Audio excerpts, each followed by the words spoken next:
Hello, hello. Hello, magandang gabi po.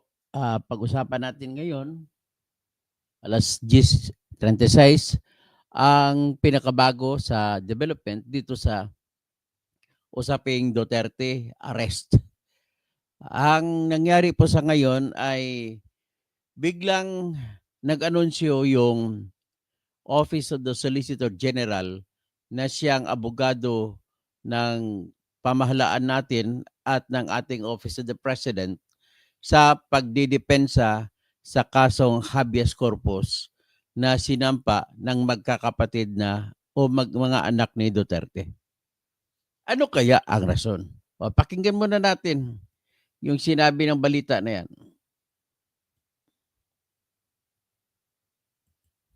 Ako pala si Toto Tirador, ha?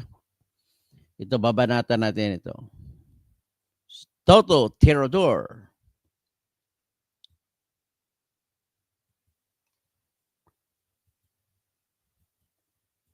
Ito po, ito po.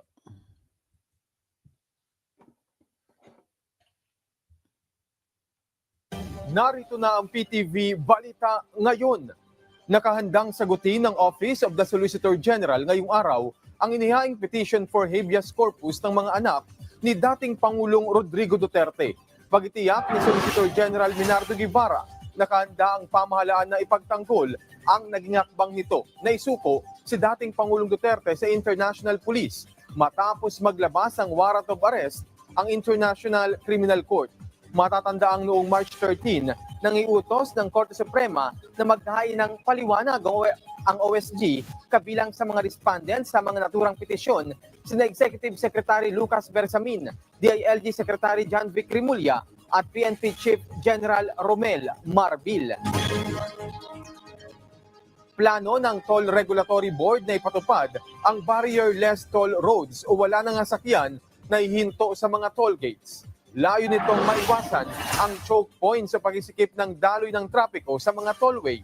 Ayon kay TRB Executive Director Alvin Carullo, posibleng ipatupad nila ang sistemang ito sa loob ng 2 hanggang 3 taon mula ngayon.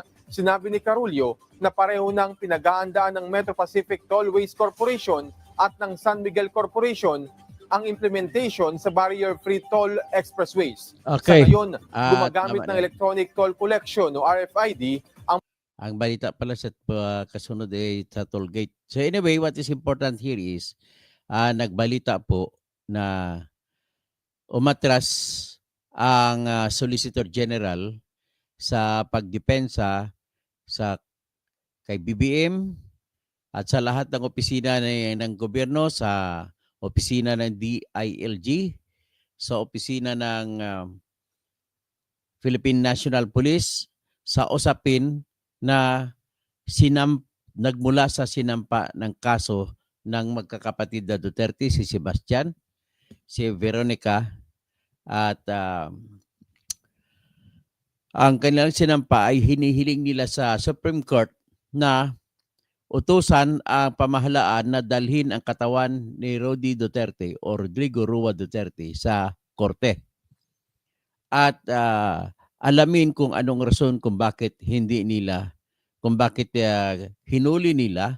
at ibinigay doon sa International Criminal Court. So ano ba kaya ang meron doon? Pero bago ang lahat, bago para natin masagot na maayos niyan, ay ating sariwain ang ating konstitusyon na nagsasabi po. Tama po yung sinasabi ni ng isang si Attorney Rofil Banyok ng Radio Mindanao Network, salitang Bisaya, na sinasabi niya ay kung pag-usapan natin ang legalidad ng pag-aresto sa loob lamang ng Pilipinas, ilabas mo muna ang International Criminal Court, ay bawal na bawal ang pag-aresto kay Duterte. Bakit po? Ito po yung dahilan.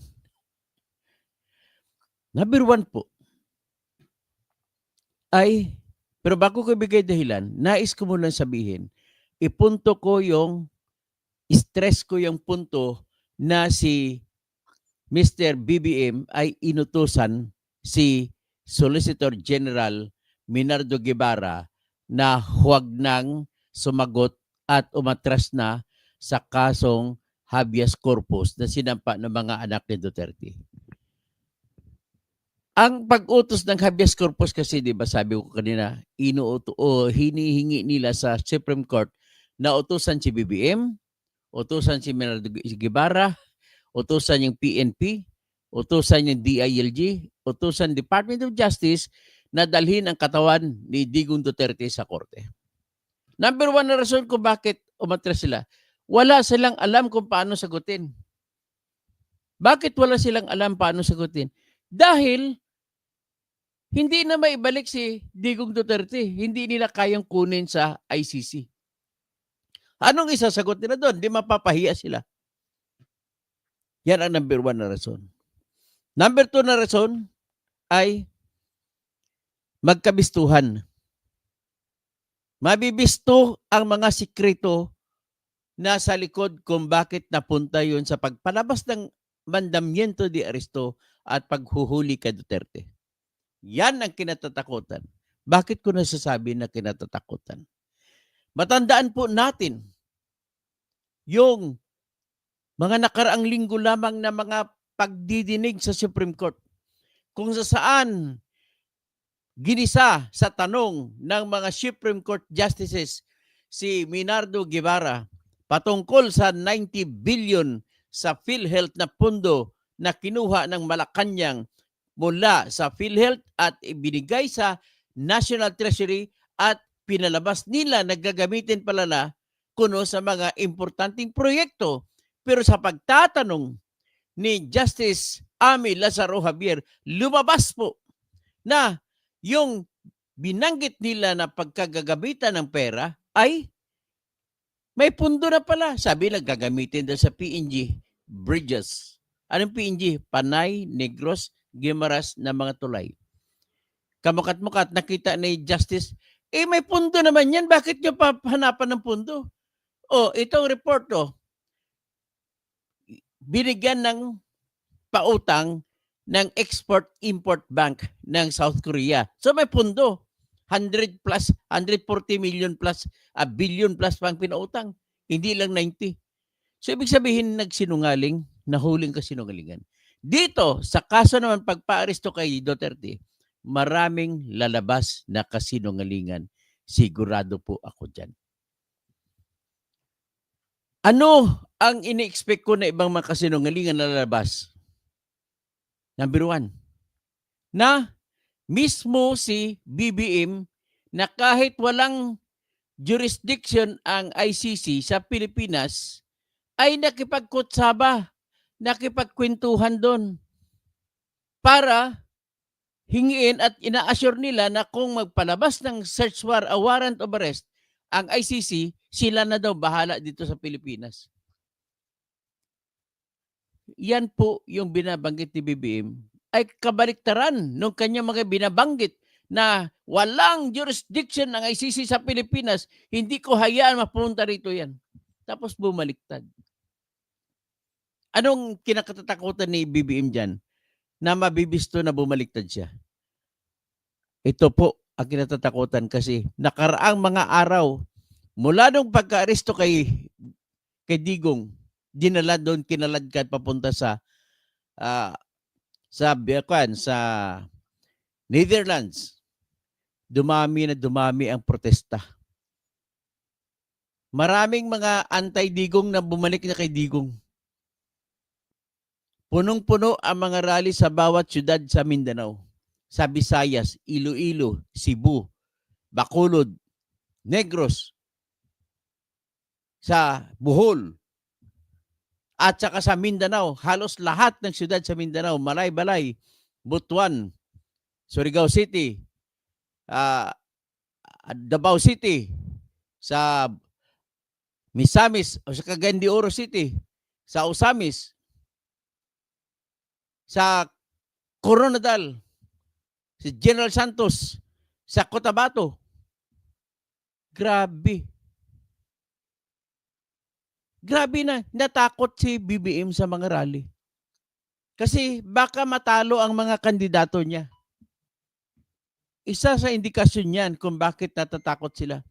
Mismo yung kapatid niya na si Amy Marcos ay hindi dumalo sa rally ng alyansa ng Baguong Pilipinas doon sa Leyte. Tahasang sinabi ni Amy at nagpatawag pa ng investigasyon si Amy para alamin kung anong nangyari sa likod ng mga aresto na yan. Si Lacson, nagdistansya. Sila ni Soto, nagdistansya sa latest na pinakahuling mga survey. Kung naniniwala man ako o kayo sa survey, bumagsak hanggang 7 points ang mga kandidato ni BBM. At umangat naman kahit nga si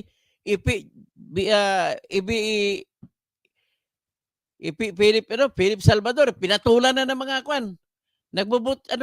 Black voting na sila. Yan po ang resulta niyan. Ibig sabihin po, mali kasi ang handling eh. Kung totoo naman yan na handling na parusa, wala na sana problema kung dinaan nyo lang sa korte. Tapos na ang lahat. Hindi nyo sinunod ang utos ng Article 59 ng International Criminal Court Law, that is the Rome Statute, that says na nagsasabi na pagka-aristo ng tao na pinalabasan ng warrant of arrest ng International Criminal Court ay dapat kaagad dadalhin sa korte kung saan siya na bayan na aristo. At hindi nyo ginawa.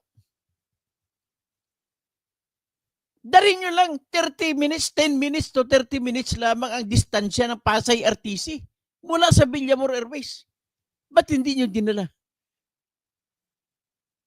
Tapos umamin pa kayo sa katauhan ni Yusek Attorney Nicholas Felix T.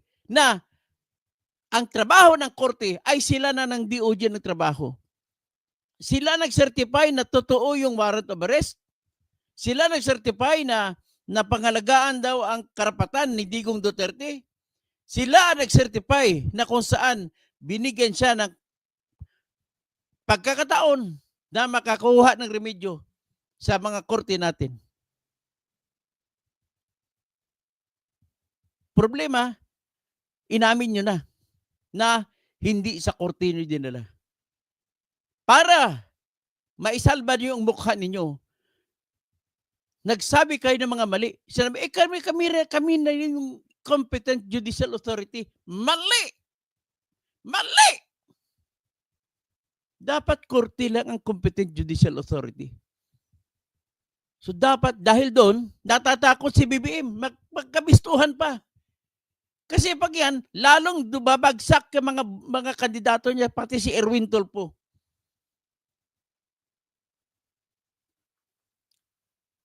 Tingnan mo, kahit magbukas ka sa YouTube, all around, all over the world, sa lahat ng mga kung saan may Pilipino, matindi ang action, mass action. Yan ay dahil sa pagbababoy ninyo. Akala ninyo, kung bababoyin ninyo, total 30,000 pinatay niyan eh.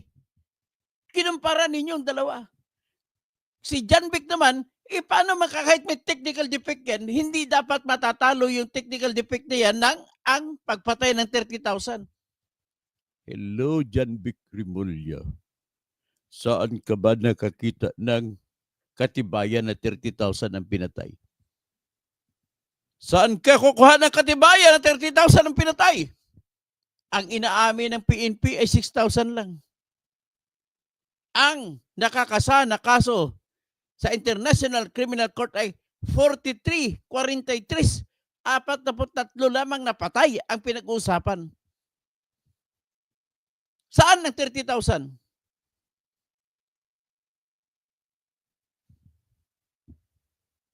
O yun.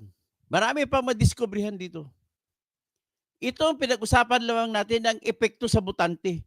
Sigurado ako nakikita ko mauubos ang Baguong Pilipinas na kandidato. Pati mga congressmen na pumirma dyan ng 150 million kada isa para sa impeachment, sabay-sabay, isang araw lang, noong February 5. Delikado yan. Lalo pa yung mga congressman sa Mindanao. at saka sa Visayas.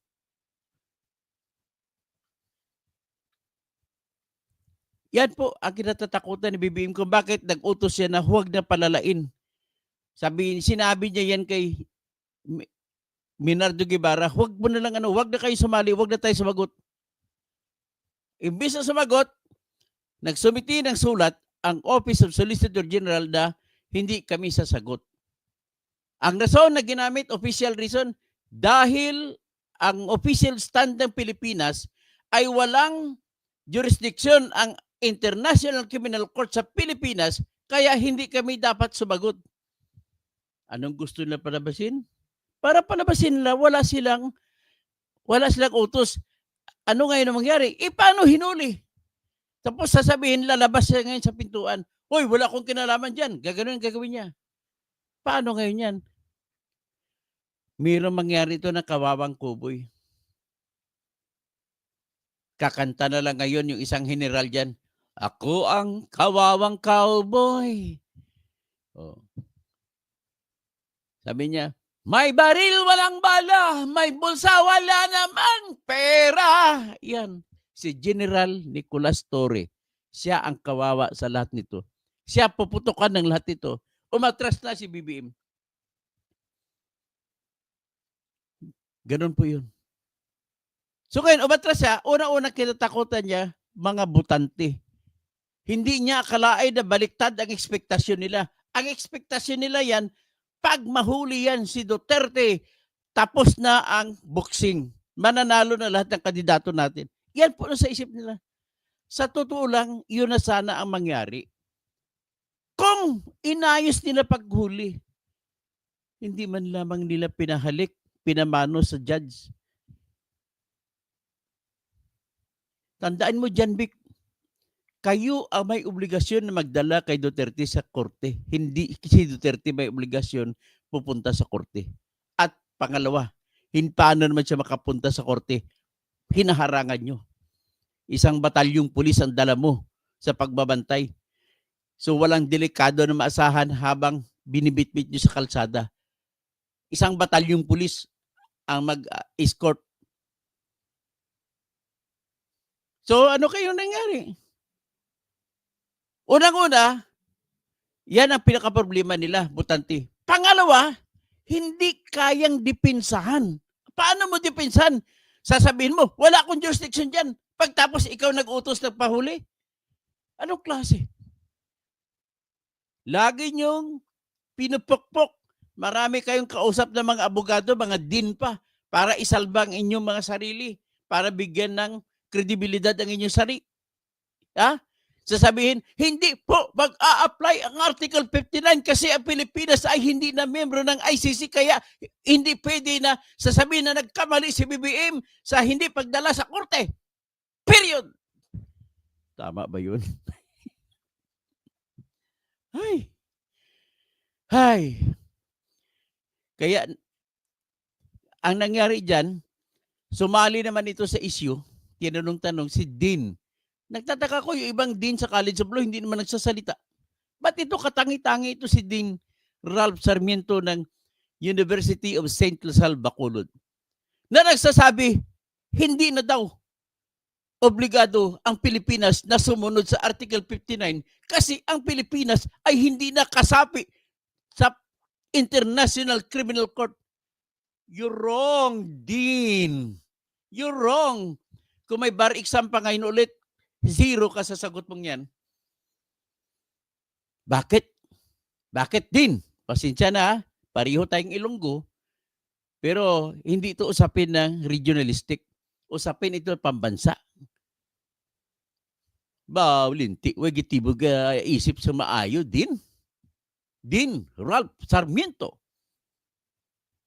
Ulitin ko sinabi niya, the Philippines is not obligated to follow or obey or the mandate being stated in Article 59 of the Rome Statute because Philippines is no longer a member of the ICC.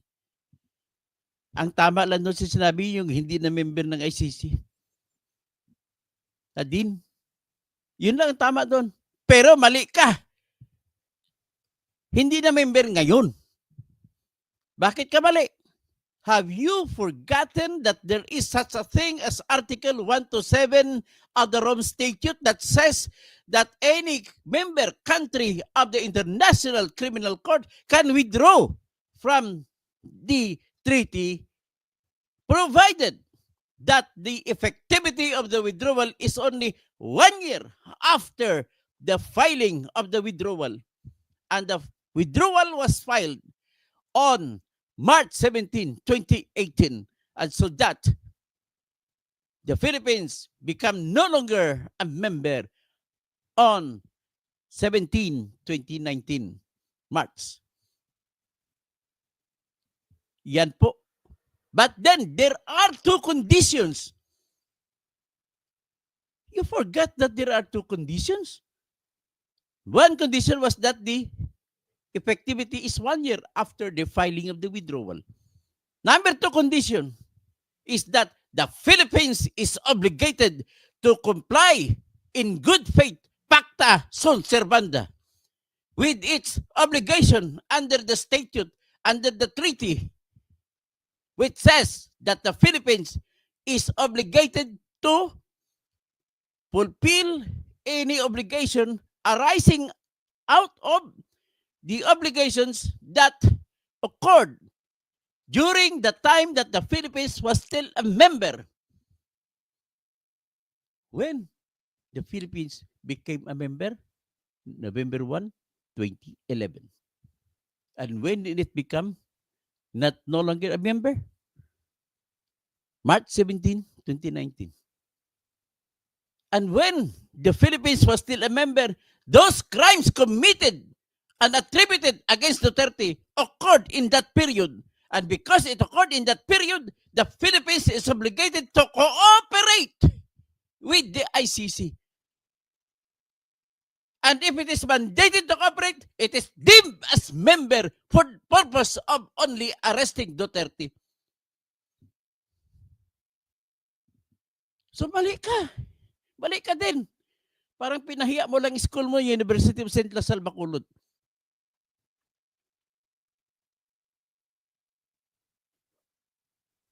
Next. Ang nangyari, pinakamatindi dito sa pag-withdraw ng OSG na hindi nasasagot ay, ladies and gentlemen, ang kinatatakutan ni Bongbong kung mananaig ang halimbawa sa sunod na eleksyon, aabot ng 106 or 100 plus ang mananalo na opposition na congressman, delikado siya sa impeachment. Delikado siya sa impeachment. Bakit po? Kasi ang ginawa dito, oras na mapatunayan na si Bongbong Marcos ang sa likod nagpaparesto na walang pagsunod sa batas, ay magiging culpable violation of the Constitution. Anong particular na batas ng Constitution na mababiolate? Section 1 of Article 3 that states, no person shall be deprived of life, liberty, or property without due process of law, nor any person be denied the equal protection of the laws. Shortcutin lang natin. Hindi mo pwede, Tagalogin natin, walang sinumang tao sa loob ng Pilipinas ang matanggalan ng kalayaan sa buhay, sa kayamanan, at kalayaan sa laban sa pagkakulong. At walang sinuman ang mapagkakaitan ng patas na pagtingin ng batas. Ang nangyari dito, basic yan tingnan nyo, Article 3 ng Constitution.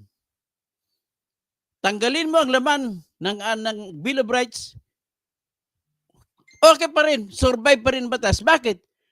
Ang United States Supreme Court Constitution, as United States Constitution that was enacted or made in Pennsylvania and became effective on July 4, 1776 ay walang lamang Bill of Rights. But then, the most important provision that covers all rights of the people is that no law shall be deprived of life, liberty, or property without due process of law, nor any person shall be denied the equal protection of the laws. Yan po. So ngayon, ano ngayon? Paano magiging culpable violation? Dineprive niya ng liberty si Digong na walang proseso ng batas, walang proseso ng korte. Tapos pinaka-minimum sa atin dito sa batas sa Pilipinas, bago mabitawan, ibigay si aeroplano, dapat dumaan sa korte. Bakit? Because it is stated in pinaka-importanting section 2 of Article 3 of the Constitution, the right of the people against unreasonable search and seizures of their house, papers, and effects shall be inviolable. Nor any search warrant or warrant of arrest shall issue except upon probable cause to be determined personally by the judge. After examination of their oath, the complainant and the witnesses he may produce, and particularly describing the place to be searched and the things or persons to be seized. Pangalawa yan. The most primary rights of the people found in Article 3 of the Constitution are the rights found in Section 1 and the rights found in Section 2. Hindi mo sinunod yan. So ma-impeach ka na dyan kung mananalo ang congressman mahigit 100 sa 2025 election na opposition, impeach ka sigurado. Tapos, nakita ko pa, ipakita ko sa inyo yung warrant of arrest. Ay, yung application. Ito, ipakita ko sa inyo yung application na nag-apply ang prosecutor ng ICC ng warrant of arrest. Ito po yung, pakita ko sa inyo yung kanilang final.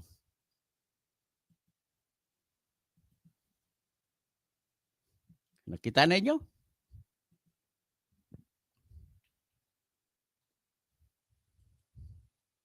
Yan. Situation in the Republic of the Philippines.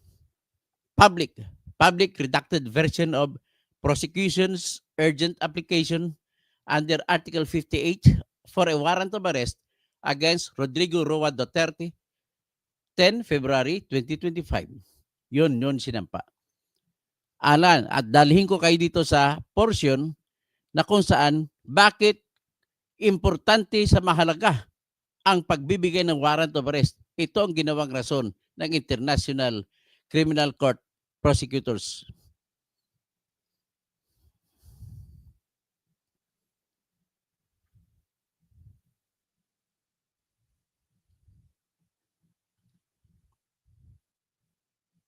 Ito.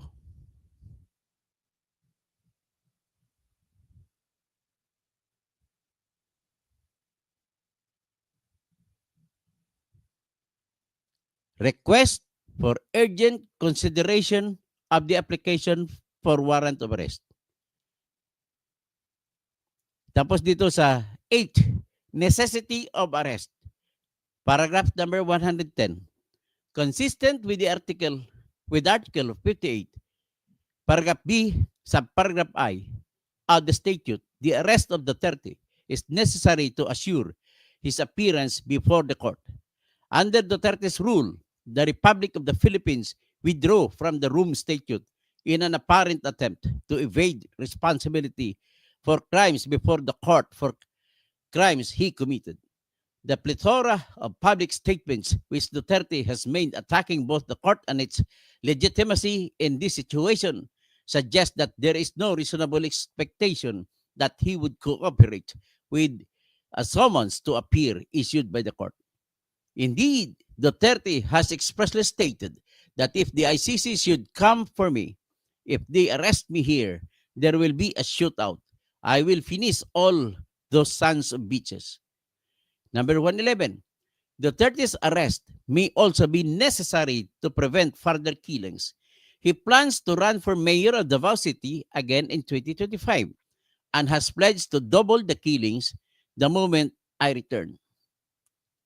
So, subtitle number 11. Number 9, request for urgent consideration of the application. Number 112, the prosecution understands that there is a realistic but time-limited possibility of securing Duterte's arrest. Sa Tagalog pa, sinasabi ng prosecution na mayroong posibilidad na maganda na maaresto si Duterte pero limitado lamang. Tapos sabi niya, in late 2024, year 2024, the government of the Philippines publicly announced for the first time that it may execute an ICC arrest warrant. Okay. Ibig sabihin ng government, lumapit si Bongbong sa International Criminal Court at nag-assure na kung mailabas lamang ng ICC ang warrant of arrest, tutulong sila sa pag-aresto. Tapos, ibig sabihin, yung ganong salita ay kontra yun sa kanyang salita na walang jurisdiction ang ICC sa Pilipinas. So, in late January 2025, the government publicly stated that it would execute an ICC arrest warrant if a request to do is made through Interpol o redacted. Siya pa nagsabi na dumaan kay Interpol. And should this eventuate, the prospects of arresting Duterte will likely disappear. Kung hindi daw yan matatapos, mawawala yung kanilang ini-expect na maaresto pa si Duterte. Anong ibig sabihin nun? What does it mean? Na bakit you pronounce one thing, Mr. Bongbong, and then you're doing another thing. Announce ka na walang jurisdiction ng ICC, pero ikaw nakipag-cooperate ka sa ICC sekreto. Ngayon, pag ganito, dagdag mo yan doon sa binayulit niya sa Section 1 ng ating batas, Section 2 ng ating batas sa Article 3, ay makompleto na. So ngayon, ang nangyari, balik tayo sa sitwasyon, sa totoong nangyari. Dumating si Duterte galing Hong Kong, alas 9 ng umaga. Sinalubong nila ni Nick Torre sa eroplano at may dala-dala daw silang warrant of arrest. Nung pagkasalubong, hindi na nakalabas yung mama. Ando na. Dinala siya kuno doon sa loob na ng korte, dinala siya sa Villamor Air Base. At hindi siya makalabas-labas doon. So, ngayon, inamin naman nila, hindi dinala sa korte. So ngayon, ano pa ang saysay? Ano na yun ang anong kasaysay? Anong ibig sabihin? How will we give credence or weight to Section 1 that says no law shall be, no person shall be deprived of life, liberty, or property without due process of law? Paano ba mabigyan saysay yun? Kung hindi mo binigyan ng proseso, ano bang proseso ginawa niyo sa batas? Hindi po proseso ang batas ng ICC. Ang proseso na tinitingnan dito ay proseso ng ating bansa. At sa Section 2 nagsasabi, wala nang iba makapag-aresto sa taong Pilipino o mga tao na nasa loob ng Pilipinas, kundi judge lamang ng Pilipinas. Hindi mo makonsidera na judge ng Pilipinas ang judge sa ICC. So because of that, culpable violation of the Constitution. Pwede mo matawag pa na treason yan. You're selling our country to other people. You are selling our country to ICC, to which our country is not a member of. That is treachery. That is treason. An impeachment ground para laban sa iyo. Yan na kayo, maghugas kamay ka, magpuncho pilato ka. Hindi mo pa atinin yung ang iyong Solicitor General. Hindi mo pa argumento. Sa totoo lang, natalo ka na ngayon sa public perception. at saka dahil sa aming mga vlogger na mga may alam sa batas ang sumisigaw laban sa inyo mga kasinungalingan. Ginagamit nyo pa yung mga taong may dignidad na may mga expert para lamang maiparot ninyo sa buong mundo na tama kayo. Ito namang ICC, may problema po sa ngayon ng ICC. Tinira ng United States of America ang ICC at hindi na sila maka-withdraw ng pera nila doon sa United States. Kasi tinira nila sila ni Trump. Kasi tinira nila, pinalabasan nila ng warrant of arrest si Benjamin Netanyahu na Prime Minister ng Israel. At pinalabasan din nila ng warrant of arrest si Vladimir Putin na kaibigan ni Trump. May problema sila ngayon. Nabubuhay lamang po ang ICC sa binibigay na pera ng European Union countries at iba pang mga bansa. Ang nagbibigay ng pera po sa ICC ay nag-expect na maganda, patas ang trabaho ng ICC. So ngayon, kung makita ito ng mga bansa na iba na hindi man nang ginagalang ng ICC ang Article 59 nila, sino pa ngayon ang mga bansa ang magpatuloy na malakas na magsuporta sa ICC? Tandaan nyo, ang ICC ay hindi nabubuhay kung walang bigay na pera na contribution mula sa Japan, sa lahat ng European countries, sa lahat ng ibang pang bansa na kasapi sa ICC. Ang Pilipinas dati nagbibigay, ngayon nila na. So paano pa ngayon mabubuhay kung maraming madidismaya na bansa? Mainit pa naman ang Europe sa mga usapin na due process. Ayaw na ayaw nila yan. Lahat ng European countries, except Russia. So nakikita ninyo ang kadelikaduhan yan? Well, my only thought here is, delikado talaga si BBM sa mata ng tao at delikado rin ang ICC pag hindi na sinunod ang Article 59. Ang Article 59 po sa Rome Statute, ay ulitin ko lang. Ito, ipalabas ko lang para hindi na ko lalabas na nag-imbento. Ay.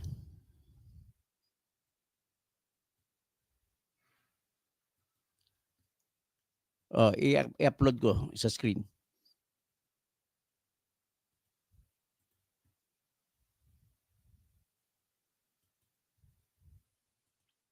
Yan, Rome Statute. Dali ko kayo sa Article 59.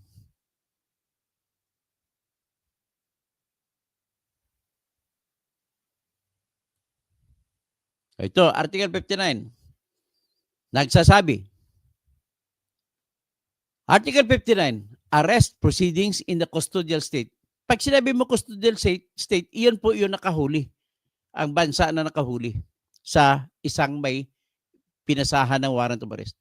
Number 1, a state party which has received a request for provisional arrest or for arrest and surrender shall immediately take steps to arrest the person in question in accordance with its laws and the provisions of Part 9. Number 2, a person arrested shall be brought promptly before the competent judicial authority in the custodial state, which shall determine in accordance with the law of the state.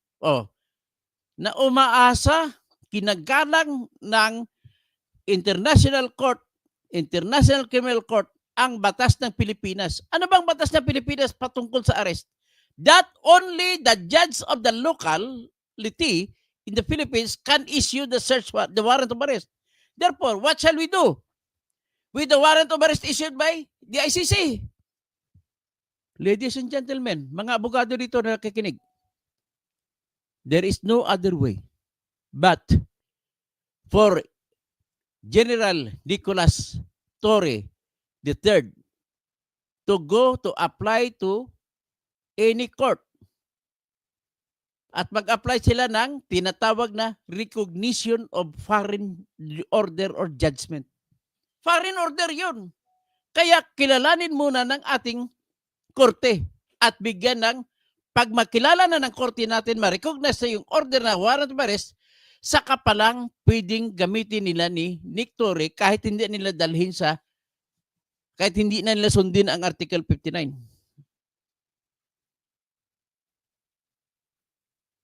O ngayon, klaro? So, ibig sabihin dyan pa lang, tapos na kayo. Hindi nyo sinunod ang basic law of due process.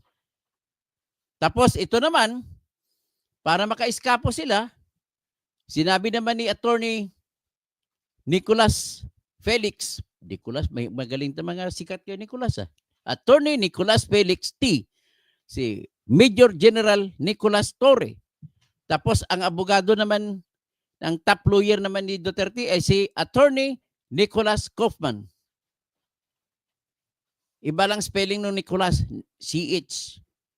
So, sinabi niya na comply naman daw yung utos na dalhin sa competent judicial authority kasi pumunta sa DOJ naman daw pumunta. Hoy, hindi po judicial competent authority ang ano.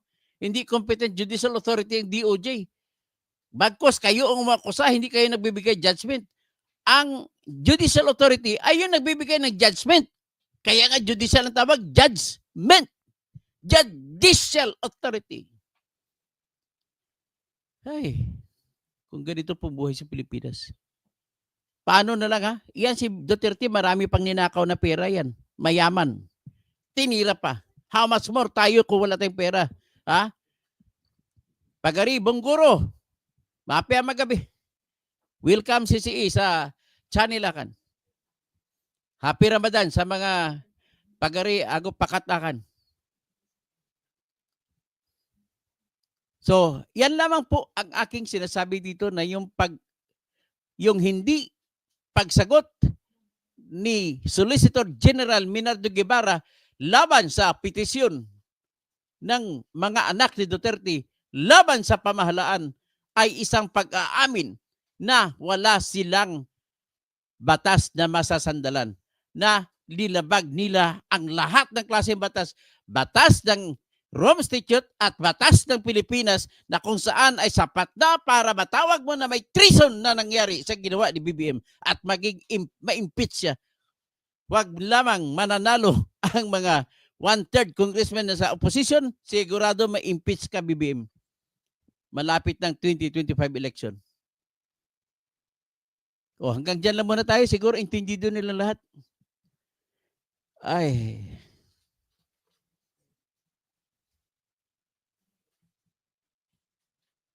Mila Bianino. Good evening, Attorney Toto. Boknoy TV. Tumigil ka na kung ano-ano pag inimbento. Hoy, di pa ako nag-imbento dito, Boknoy. Pero welcome ka po makinig sa akin. Alam ko, nagbabanggit ka lang yan, pero alam ko natututo ka sa akin. Kasi ang aking mga salita hindi nanggaling sa aking kredibilidad, kundi nanggaling mismo sa ebidensya ko na kung anong batas. So si Presperes, Mayap Abenge, Ju Rem, may picture si First Lady Lisa Marcos at mga judges. May picture. Saan ba? Bigyan mo ako ng litrato. Magandang topic to sa sunod na vlog. Mga judges ng ICC, may picture si Lisa Aranita. Sa Priscilla Orbe, fake news. Sino yung fake news? Ano fake news yan? Sabi mo. Binakita ko na nga balita sa iyo eh. Fake news pa na nag-withdraw si sino to? Si Solicitor General. Ay nako. Under the Sun, Boknoy TV, pangalan mo pa lang, Boknoy. Antonio Vincosiso, mabuhay. Helen, patraidor talagang ginawa kasi ni BBM. Santiago Orozco, Didiis Sal pala, hindi po ako Didiis Santiago. Nagsasabi lang ako ng mga mali. Bakit ko kakampihan si BBM na mali-mali ginagawa? Sige, aber nga, bigyan mo ko ng dahilan, magandang dahilan, Santiago Orozco. Sige nga. Bakit ko kakampihan? Bakit ko titirahin si Duterte sa maling ginawa ni BBM? Aber nga. At dati, mahirap kasi baka mag-schedule ang mga judge ng hearings kaya takot sila dalhin ng court. Flavia Armada, mabuhay ka Toto Kausing. Maria Alexandria Togas, magandang gabi, Attorney Engineer. Rolando Sapirio, Akala ko bunyog ka. Ay bunyog naman ako, hindi naman ako didis. Tinitira ko palang Rolando Sopirio. Dapat mag-aral ka ng maigi para malaman mo ang aking tinitira ay yung mali ni BBM. Jose Lagahit, that ICC Article 59 is not anymore applicable because we're not... Ikaw pag isang bubuk, sorry ha, bubuk ka talaga Jose Lagahit, sinabi ko na nga, hindi pwede tayo umalis dyan dahil may obligasyon tayo sa under Article 1 to 7. We have that, what we call as residual obligations found in Article 1 to 7 of the Rome Statute that we are considered as members in only insofar as the arrest of the 30 is concerned. Limitado lang po dyan. Kasi kaya ikaw, Jose Lagahit, kung hindi mo alam sinasabi mo, huwag ka na magsalita dyan. Kasi wala eh. You are only revealing yourself that you lack, that you know nothing. Ganun lang po.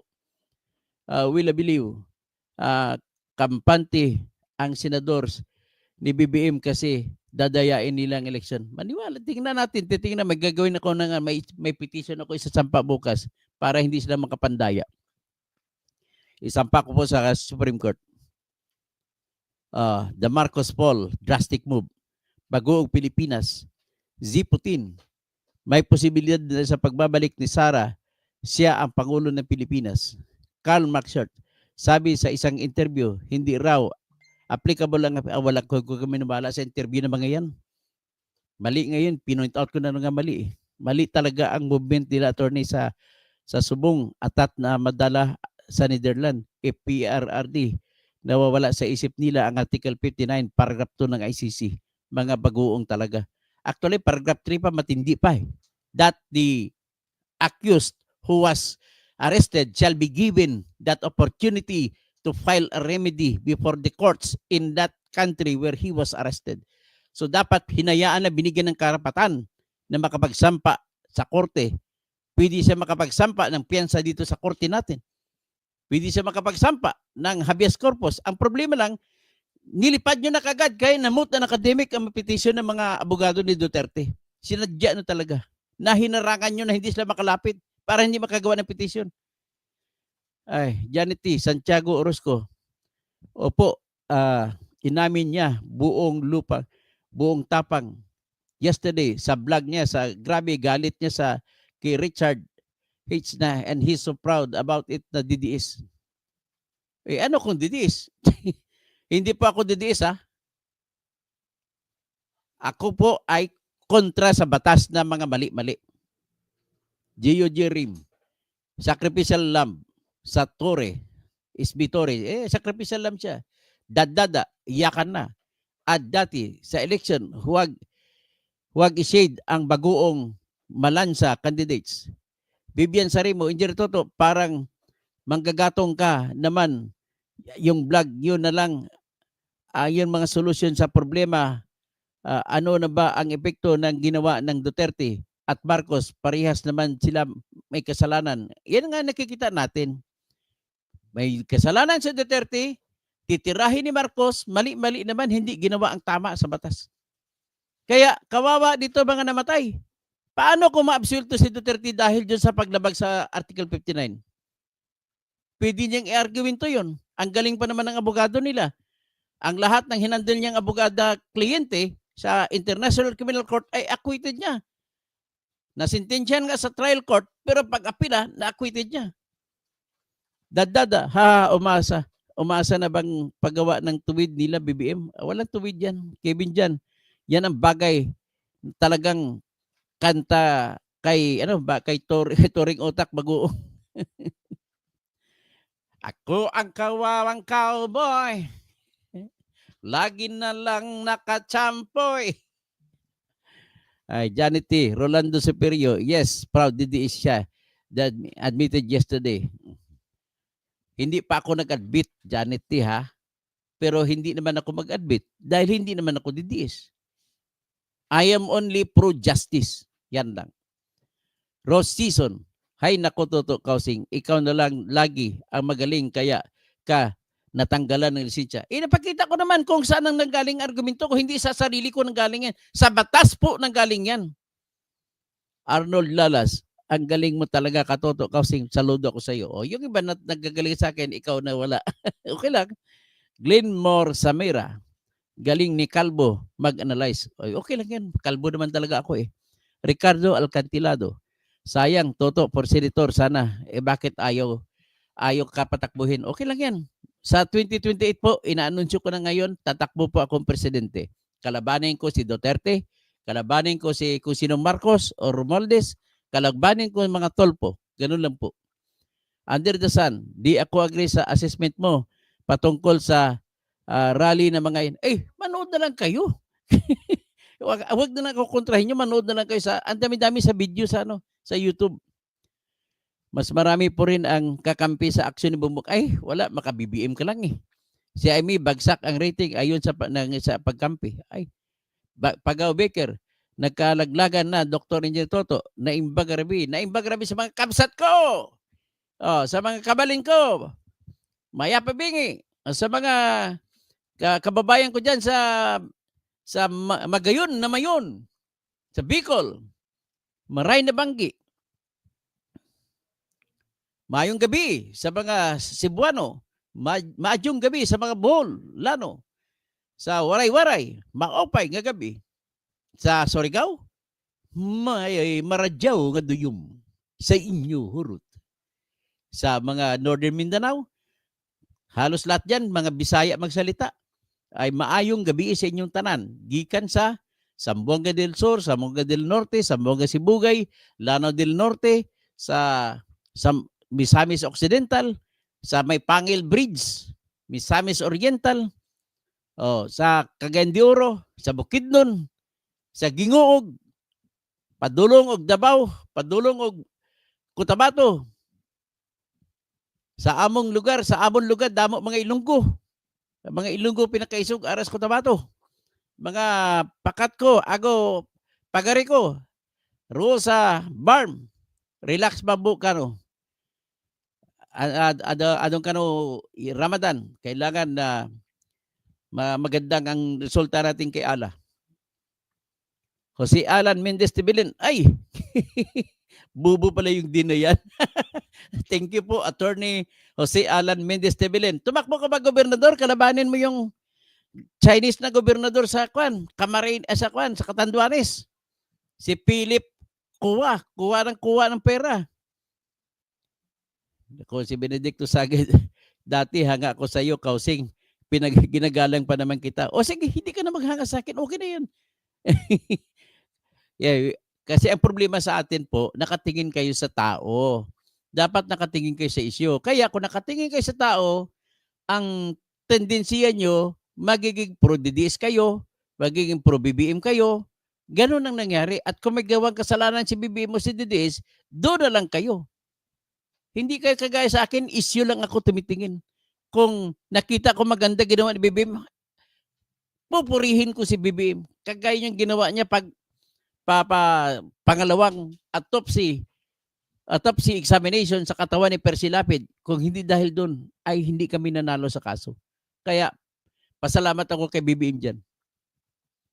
Under the sun, pagkakampi kay Digong at Sara, bumalik siya kay Bongbong at wala na yon. Parang kinain mo lang tae mo kung bumalik ka dyan kay Bongbong.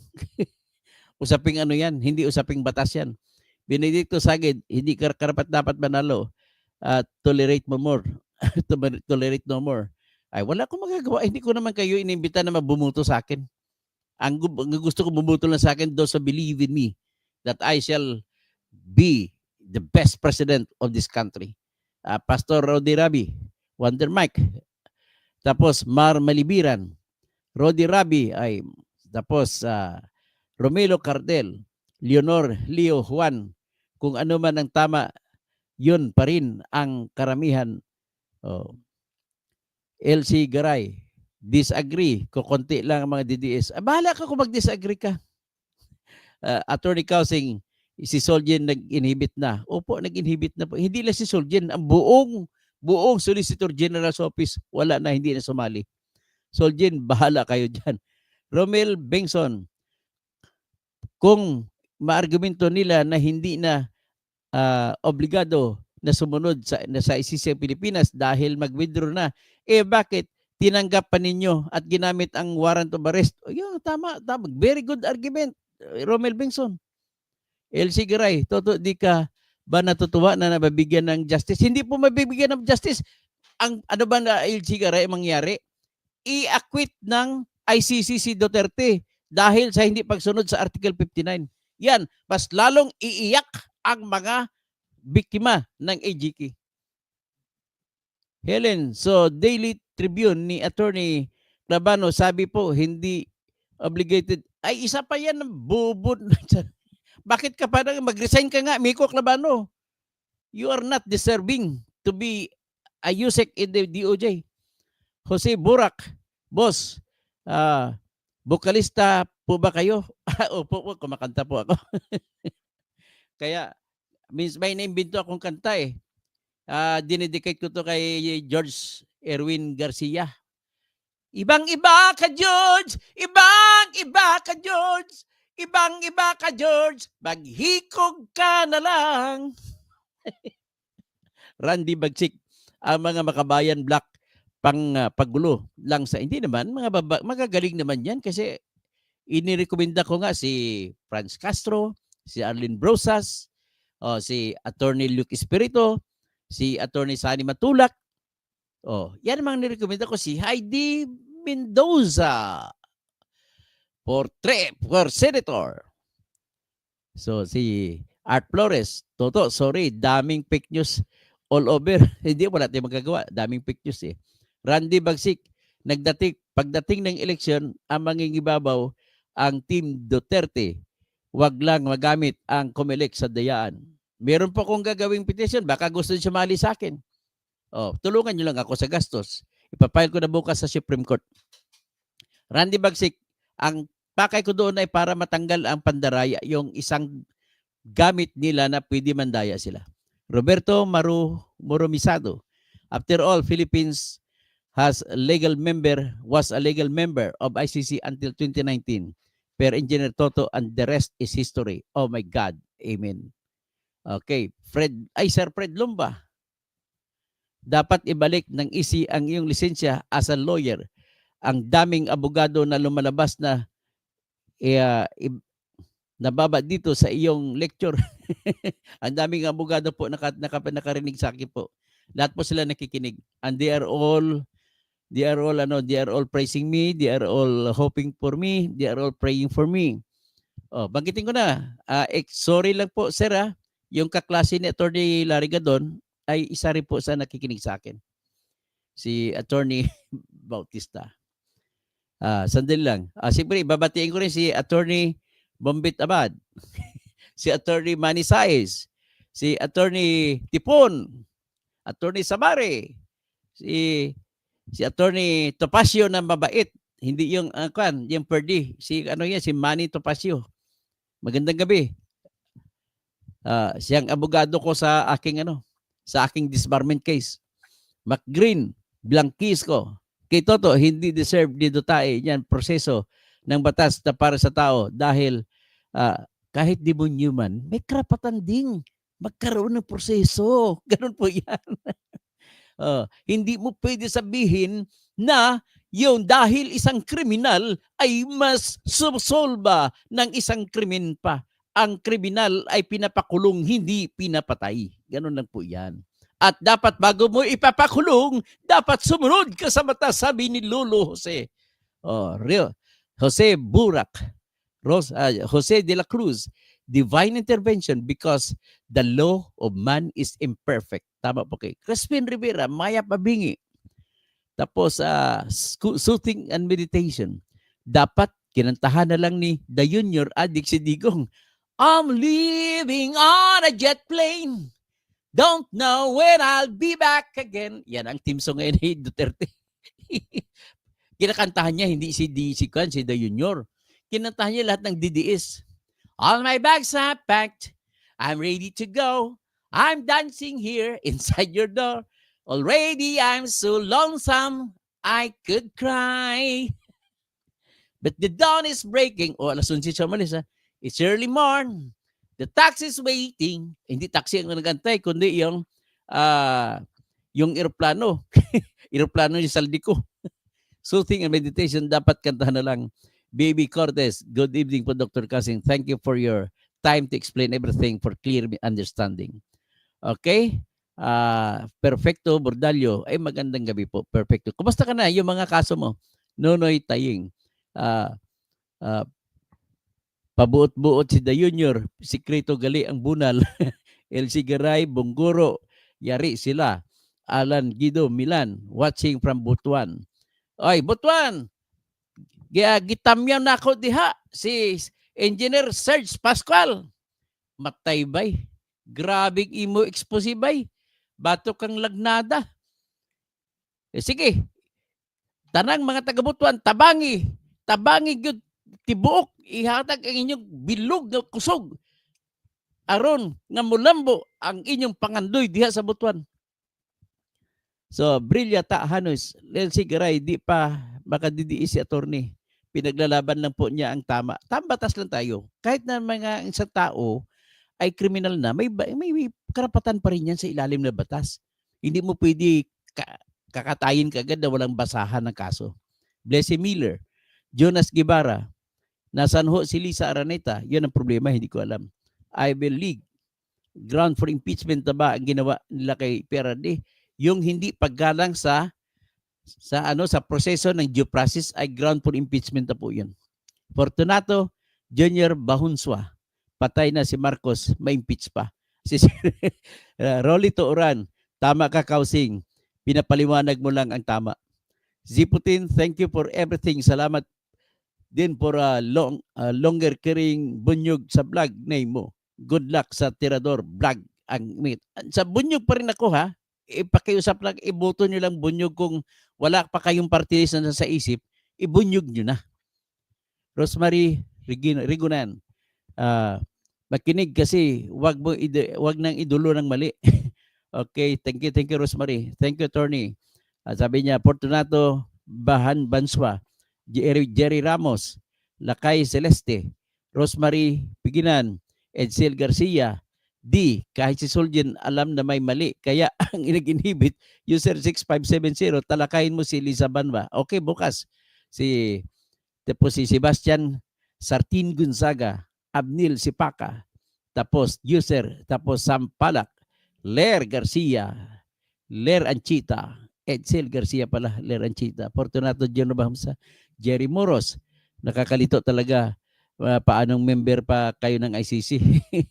Mil Baruelo, user 6570, tapos Ricky Paguyo, Domingo Barameda, D, tapos Fortunato Bahunsa, Crisanto Jesus Mamenta, Alberto Hilongo, tapos sino pa? User, tapos Kim Changful, Romeo Rixio, Kevin Jan, kumusta? Okay. Tirahin ko na mamaya. At Ader Aludino, Jerry Ramoros. Okay, magandang gabi po sa lahat. At magandang gabi. Sino? Duterte, magmuni-muni ka muna dyan sa loob ng ICC. Magandang gabi sa lahat.